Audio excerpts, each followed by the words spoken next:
Land President, Dato' Yong Presida, our host and also the person we celebrate tonight, Architect Lilian Tay, friends, architect friends and non-architect friends. First of all, let me congratulate Lilian, and on behalf of all of you, let us congratulate Lilian for her 10th Gold Medal Award.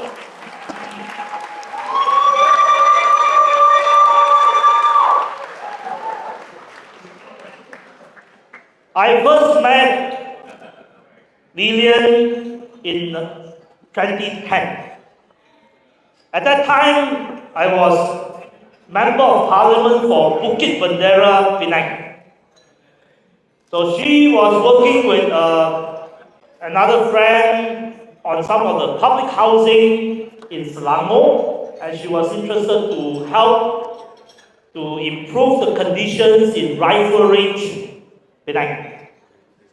Because we met up, but after that, I think she was more focused on Selangor, so she had forgotten about Rifle Range. My second meeting with her was quite interesting.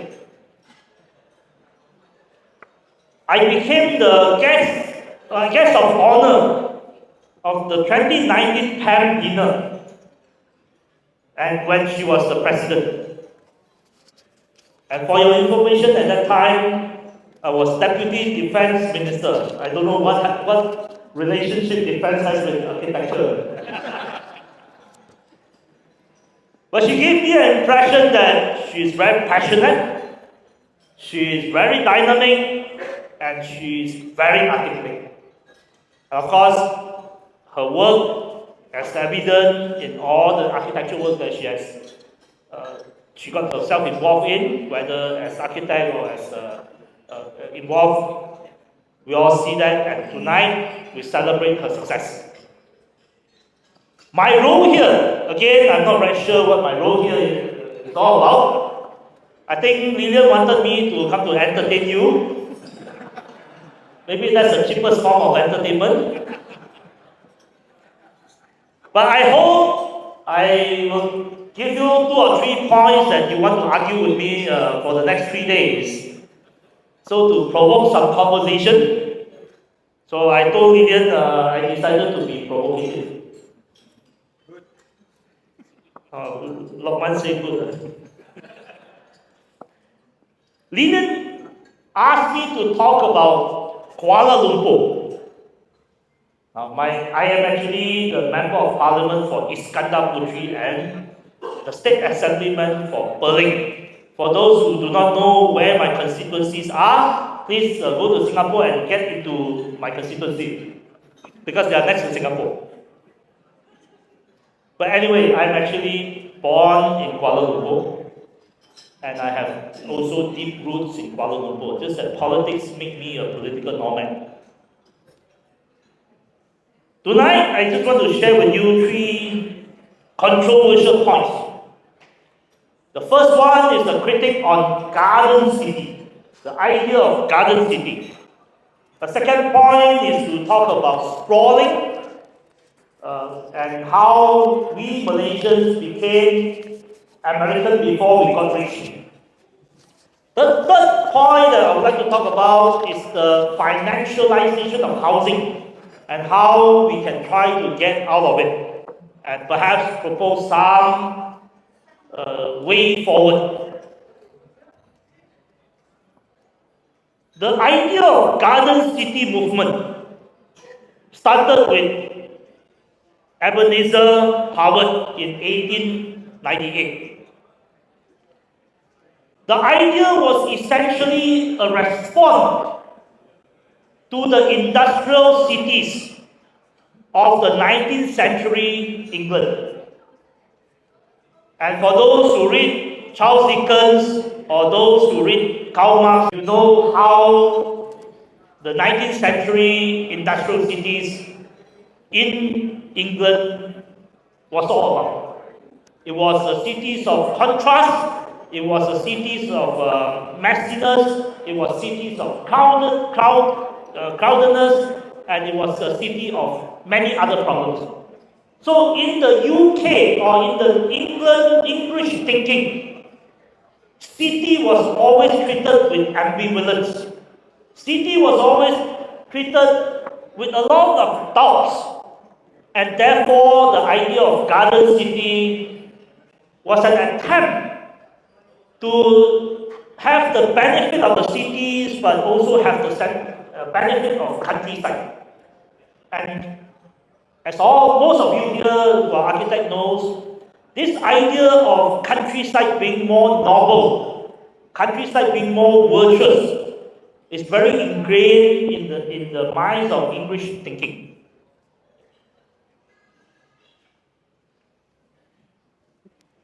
What we did not realize is that the garden city idea degenerated into a situation where the city center became where we work, and the townships around it became dormitory cities or dormitory towns or commuter towns.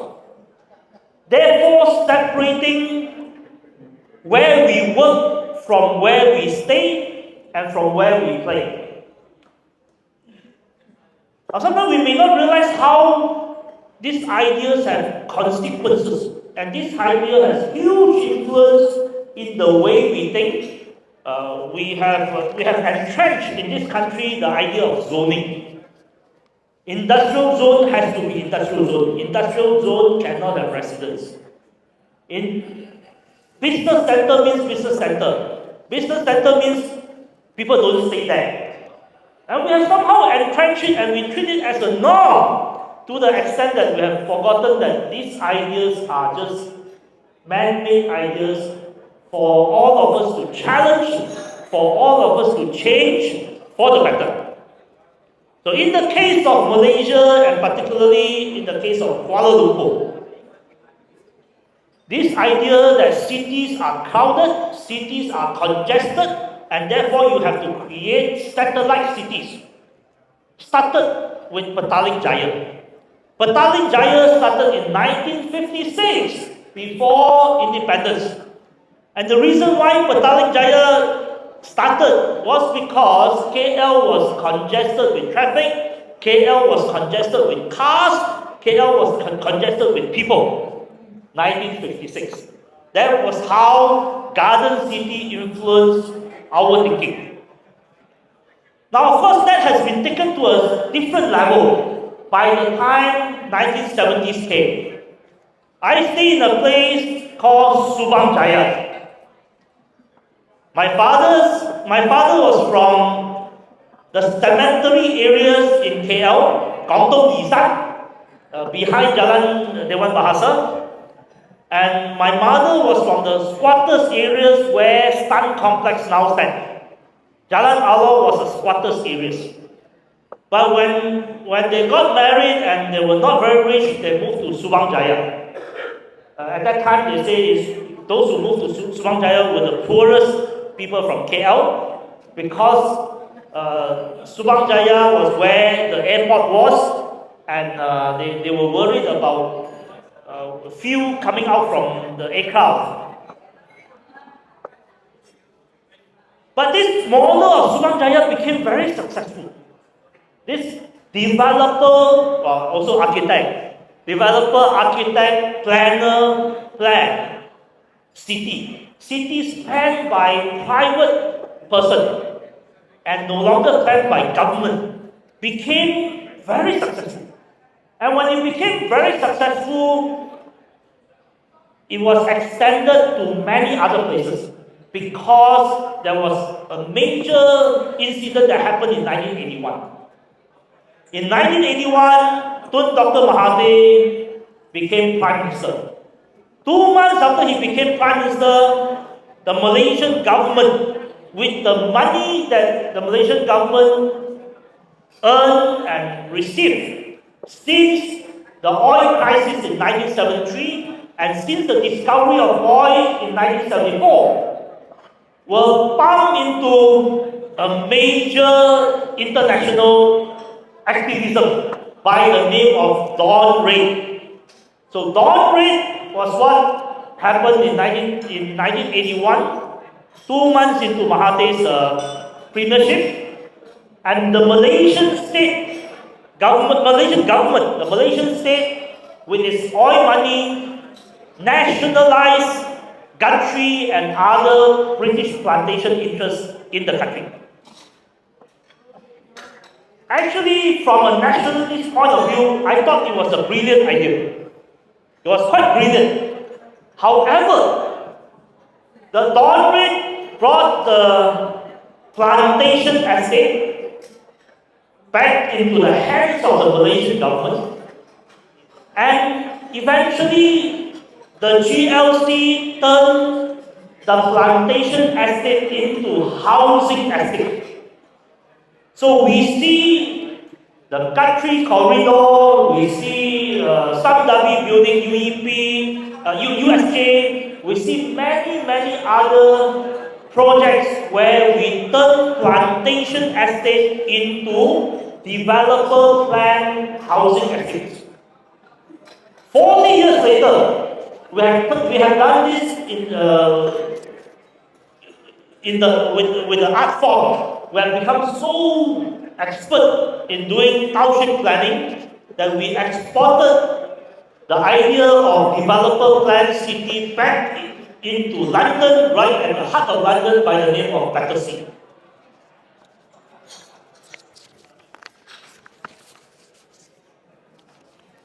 But this is where we are dealing with a situation where we have the plantation estate turning into housing estates. We also have the second problem, which is sprawling and the hollowing out of Kuala Lumpur. Kuala Lumpur becomes a downward city where the center is hollow. At night, there are very little activities. Yet, we have the best public transportation system in the country. The best public transport facilities in the country is in the hearts of Kuala Lumpur, yet very few people are staying here. The sprawling becomes a major problem if we think about oil price. Today, we are still paying 2 ringgit and 5 cents for RON 95. But that comes at a major cost. The cost is that the government is shouldering a 50.8 billion ringgit fuel subsidy in 2022. The national budget in 2022 was only 380 billion, of which 50.8 billion ringgit went to fuel subsidy. So the Prime Minister has decided and announced in the budget that the government will embark on subsidy reduction by phases as far as diesel is concerned. So the government has made up its mind that diesel subsidy will be gradually removed by phases. So what if petrol price is in its full price? How do we deal with sprawling?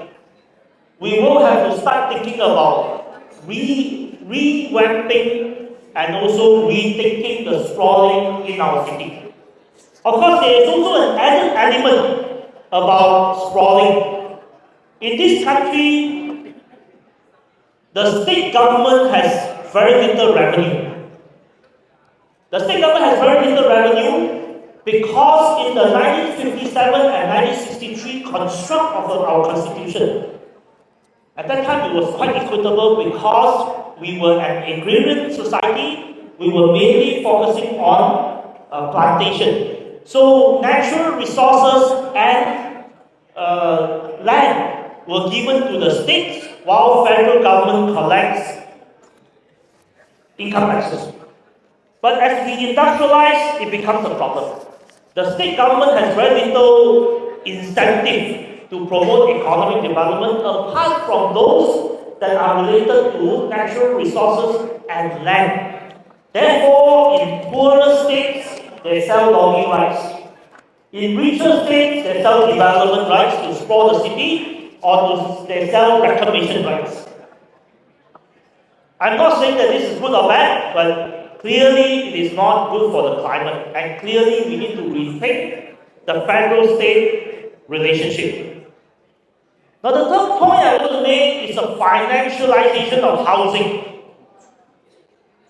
I meet many people who tell me that buying a house, owning a house is in our tradition, it's in Asian tradition for thousands of years. But actually that is not true. As I mentioned to you earlier, my father stayed next to the graveyard. The kampong is next to the graveyard. They own the wooden house, but they don't own the land. Just as the squatters in Kuala Lumpur, and also when my father was in his early adulthood, he was staying in one of the rooms upstairs one of the shop lot in Petaling Street. And that shop lot has at least 20 rooms. Each of the rooms were resided by at least 5 young men or one family. Those shop lots has no carbon footprint because you stay upstairs, you work downstairs. So the idea that owning a house is a tradition for thousands of years is not true. It becomes the way we understand housing and housing financing is only very recent. It is not more than 60 years in this country, and there is mass ownership of housing by ordinary people, by masses. It's only very, very recent.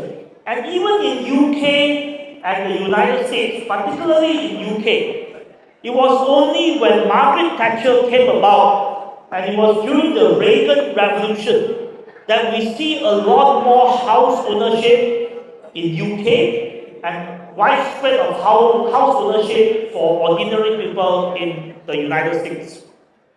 So we have now witnessed 40 or 50 years of financialization of housing.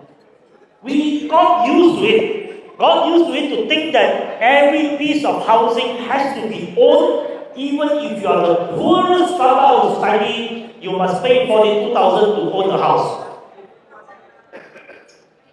Now I tell you, actually, the most lucrative housing or piece of real estate in the country is not in KLCC.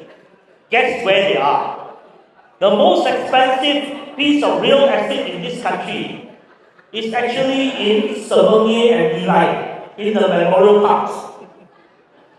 For those who know, I'm talking about places for the dead people where land were rezoned from agricultural land to become recreational land, but a small hole of crematorium hole, you have to pay tens of thousands for it. The idea of financialization is that ridiculous sometimes. So we will have to think about how to move away, or at least to rethink financialization. We are now definitely seeing a massive increase of manufacturing investment into this country because of US-China conflict. That we are very sure.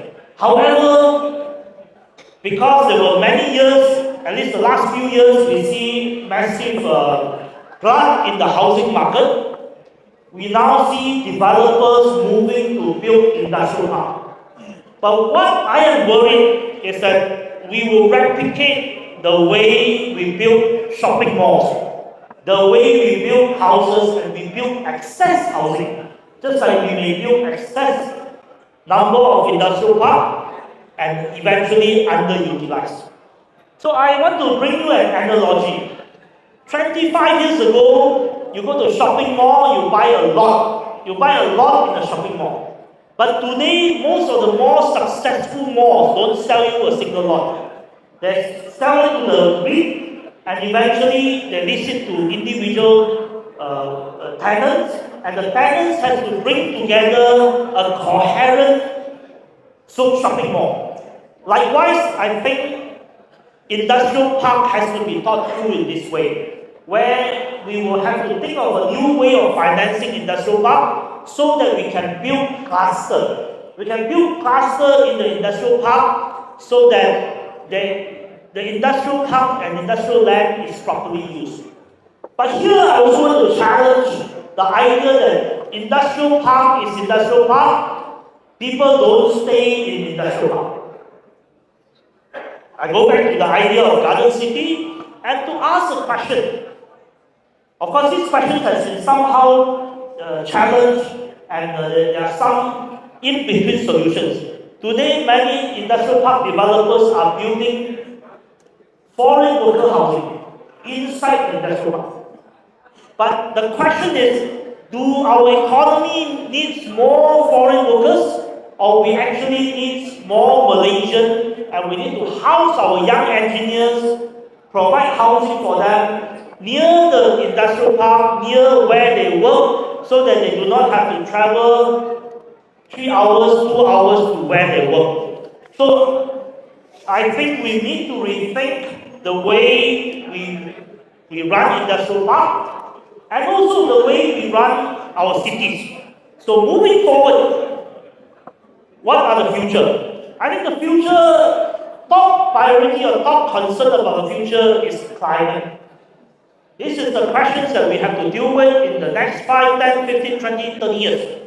And we will have to start envisaging, as I say, a more expensive fuel price, and how are we going to adapt? How are Malaysian population going to adapt with a higher fuel price so that we can do green transition?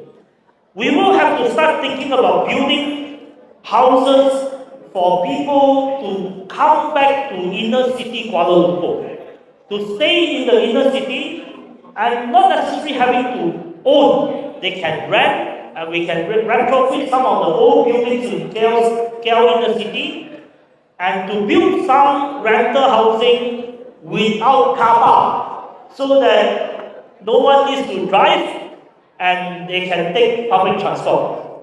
I mean, these are the ideas that we will have to come together to think, to envisage a new future for Kuala Lumpur, for Malaysian industry, and for the Malaysian economy. I am optimistic about the Malaysian economy because I think we have come to a stage where we may have a second economic takeoff, given that there's US-China conflict, given that there are so much movement away from China coming into Southeast Asia, and Malaysia occupies an indispensable middle in Southeast Asia. We are not Singapore, but we are more advanced than our neighboring countries, and we occupy that middle space. All these are conditions for a second economic takeoff, like the one we have seen in 1988 to 1997. But in order to take advantage of the second economic takeoff, the built environment, our cities, and the way we do things will have to be very different. So I leave this for you to argue with me for the next 3 days, and I wish you well. I congratulate Lillian again. Thank you very much.